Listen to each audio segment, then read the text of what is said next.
नमस्कार, मैं डॉक्टर हेम श्रीवास्तव। फिर हम बात करें गिलगित और बाल्टिस्तान की, जो कि कश्मीर के उत्तर पश्चिम में है। कश्मीर के जो 4 मुख्य ज्योग्राफिकल हिस्से हैं, चारों रेमिफिकेशंस में से एक है गिलगित और बाल्टिस्तान का। ये बहुत पहले चर्चा में तब आया था जबकि यहाँ पर एक मीटिंग रखी गई थी पाकिस्तान की ओर से, सरकारी मीटिंग संभवतः। तब ये बहुत चर्चा में आया था और भारत ने इस पर आपत्ति भी जताई थी। लेकिन ले दे करके यह क्षेत्र पाकिस्तान के ही कब्जे में है और ये भारत अब नए सिरे से विचार कर रहा है कि इसको कैसे अब अपने में लिया जाए, या कश्मीर में जो एक्शन लिया क्या वैसा ही कोई बड़ा एक्शन गिलगित और बाल्टिस्तान के लिए भी लिया जाएगा, ये देखना है। तो इसका कुछ महत्व होगा, कुछ स्ट्रेटेजिक इम्पोर्टेंस भी होगा, besides being a part and parcel of India, the territory of India. कुछ तो इसका इम्पोर्टेंस होगा, बहुत महत्वपूर्ण ये माना जाता है। गिलगित और बाल्टिस्तान ये भारत का एक ऐसा राज्य है या राज्य का ऐसा हिस्सा है जो कि 5 देशों की सीमा को छूता है। इन देशों में चाइना भी है, यानी तिब्बत, ताजिकिस्तान है, अफ़गानिस्तान है, पाकिस्तान है। तो ये 5 देशों को ये छूता रहता है। तो इसका स्ट्रेटेजिक लोकेशन तो यही हो गया कि इससे ये हमारे हाथ में रहे तो 5 देशों की कनेक्टिविटी इसी के मार्फत हो जाएगी। तो उससे क्या होगा कि स्ट्रेटेजिकली कभी कोई आवश्यकता हुई, भारत को ऐसी ज़रूरत पड़ी या बचाव में या आक्रमण में, तो इसकी ज़रूरत पड़ेगी। ये महत्वपूर्ण है। और इसके अलावा अपने डिफेंस के लिए भी ये बहुत ज़रूरी है। अगला कि गिलगित बाल्टिस्तान ऊंची पहाड़ियाँ हैं, यहाँ ऊंचे ऊंचे पहाड़ हैं। तो ऊंची जगहों का स्ट्रेटेजिक लोकेशन कितना होता है ये बताने की ज़रूरत नहीं।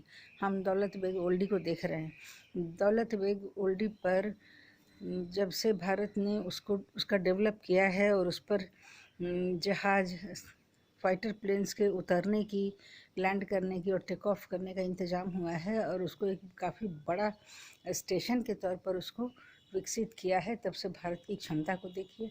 वो चाइना पर भी नज़र रख पा रहा है और पाकिस्तान पर भी, और कितनी होशियारी से भारत ने उसको डेवलप किया। सियाचिन के ठीक दक्षिण में है दौलत बेग ओल्डी। तो उसी तरह अगर गिलगित बाल्टिस्तान को भी डेवलप किया जाता तो फिर भारत कई देशों पर नज़र रख सकेगा और कई देशों से उसके संबंध भी बने रह सकते हैं। भारत एक शांति प्रिय देश ही है, बिना किसी रिफ्ट के किसी को जवाब भी नहीं देता, ऐसा ही प्रेसिडेंस है। तो ये इसकी ईरान से दूरी मात्र 1000 किलोमीटर है। कहने का मतलब कि गिलगित से दिल्ली तक की जितनी दूरी है उतनी दूरी पर तो ईरान है। उसके अलावा 3500 किलोमीटर दूर, गिलगित से 3500 किलोमीटर दूर के लगभग है मॉस्को, रशिया की राजधानी। तो मॉस्को से ये बहुत ही बाई रोड जाया जा सकता है, ईरान भी और मॉस्को भी, रशिया भी। तो हम जानें कि गिलगित से कन्याकुमारी की दूरी भी 3500 किलोमीटर दूर है। तो बाई रोड गिलगित से आप कहीं भी ट्रैवल कर सकते हैं, भारत के मेन लैंड में किसी भी हिस्से में, उसके अलावा ईरान में, उसके अलावा सेंट्रल एशिया में, इंक्लूडिंग रशिया। तो रशिया में अगर हमको भारत को रशिया से ट्रेड करना है या ईरानियन ट्रेड को डेवलप करना है, जिसके लिए भी कितना दिमाग लगाना पड़ रहा है, समुद्र होकर के चाबहार के लिए कितना दिमाग लगाना पड़ रहा है। क्रॉस पाकिस्तान हम कुछ कर नहीं सकते, भारत का सारा कनेक्टिविटी पाकिस्तान लेके बैठा है। तो वैसी स्थिति में जितना भारत का नॉर्थ वेस्ट का हिस्सा है, गुजरात से लेकर के कश्मीर तक का, सब पाकिस्तान से कैप किया हुआ, सब पाकिस्तान ने ढक लिया है। तो ऐसे में गिलगित और बाल्टिस्तान का महत्व बहुत ज़्यादा हो जाता है। तो यहाँ से अब माना जाता है कि यहाँ पुराने दर्रे, पुराने रास्ते, प्राचीन काल की सुरंगें सब हो सकती हैं, क्योंकि ये एक्सिस ऑफ सेंट्रल एशिया कहा जाता है। बहुत ज़माने से ये एक्सिस ऑफ सेंट्रल एशिया था, कनेक्टिविटी, ये भारत का द्वार था सेंट्रल एशिया को खुलने वाला। और कहा जाता है कि पुराने समय में हूण, मंगोल इत्यादि का आक्रमण होता था, या फिर सेंट्रल एशिया से या अफ्रीकन देशों से जो व्यापारी आते थे, या बरतानी समय से जो व्यापारी आते थे, व्यापार होता था, अपने साथ सामान लेकर के आते थे, वो इस रूट का भी इस्तेमाल करते थे। तो इसका ये मतलब हुआ कि कहीं ना कहीं इसमें बहुत प्राचीन सड़कें होंगी, पुल होंगे, सुरंगें होंगी, सभी कुछ होना चाहिए।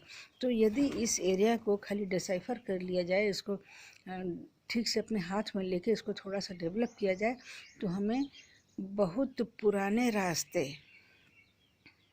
काफ़ी पुराने रास्ते, सुरंगें, पुल और कुछ स्ट्रक्चर्स हमें हाथ लग सकते हैं, जो कि हमें नए सिरे से जंगलों के बीच से या फिर पहाड़ों के बीच से हमें नए रास्ते बनाने की उतनी ज़रूरत नहीं पड़े।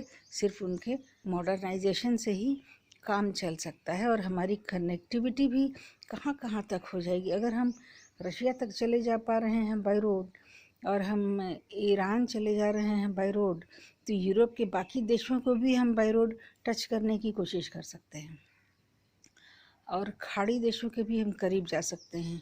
ईस्ट एशिया, वेस्ट एशिया के भी हम काफ़ी करीब हम बाई रोड ही जा सकते हैं। तो इसका इम्पोर्टेंस बहुत ज़्यादा है। इसके अलावा गिलगित बाल्टिस्तान में कहते हैं कि बहुत ही व्यापक मिनरल भंडार है, खनिज भंडार है, जो कि अभी तक ढूंढा या जिसका कि अभी तक दोहन नहीं हुआ है। तो काफ़ी कुछ गिलगित बाल्टिस्तान की मिट्टी में और खदानों में मिल सकता है। तो भारत के विकास के लिए एक ऐसे क्षेत्र की भी ज़रूरत है। भारत को रेडियो एक्टिव न्यूक्लियर मटेरियल की भी ज़रूरत है। भारत को बहुत सारे और मिनरल की ज़रूरत हो सकती है। हम जैसा सुनते हैं कि रॉ मटेरियल की अक्सर दिक्कत आती रहती है, और दूसरे देश तरह तरह के टर्म्स एंड कंडीशंस लगाते हैं अपना अपना। वैसी स्थिति में गिलगित बाल्टिस्तान अगर सही तरीके से अपने हाथ में हो, तो फिर इतनी परेशानियों से कुछ हद तक बचा जा सकता है। इसके अलावा गिलगित बाल्टिस्तान जंगल से भी भरपूर है। जंगलों में भी तरह तरह के रिसोर्सेज हो सकते हैं। जंगलों का भी काफ़ी अच्छा परसेंटेज वहाँ बताया जाता है। तो इससे एक नेचुरल बैलेंस में भी मदद मिलेगी, और जंगल तो अपने आप में एक नेचुरल रिसोर्स हैं। इसके अतिरिक्त जो कहते हैं कि पाकिस्तान में जो नदियाँ बहकर जाती हैं, और कुछ हद तक भारत में भी जिनके पानी का हिस्सा आता है, उनका उद्गम बहुत हद तक ये गिलगित बाल्टिस्तान का ऊंचा पहाड़ी क्षेत्र है। तो वैसी स्थिति में कितना इम्पोर्टेंस है, अगर आप लगातार किसी देश से परेशान हैं और उस देश की एक वाइटल व्यवस्था आपके देश में छुपी है, पानी का इंतजाम अगर आपके देश में छुपी है, तब आप उस देश को कितना कंट्रोल कर सकते हैं, या उसकी दी हुई परेशानियों से, आतंकवाद से या किसी भी अन्य आक्रमणों से आप अपना बहुत हद तक आप बचाव कर सकते हैं। तो अगर जल स्रोत, जल के बड़े बड़े भंडार हैं, तो वहाँ पर हाइड्रो पावर का भी एक इनिशिएशन हो सकता है। वहाँ पर सोलर पावर का भी इनिशिएशन हो सकता है। बड़े बड़े सोलर प्लांट भारत में लगाए जाने की ज़रूरत है। तो भारत के विकास में इस क्षेत्र का बहुत बड़ा योगदान हो सकता है। फिर मिलते हैं अगले वीडियो में। अपनी राय दीजिएगा कमेंट सेक्शन में। जय हिंद, जय भारत।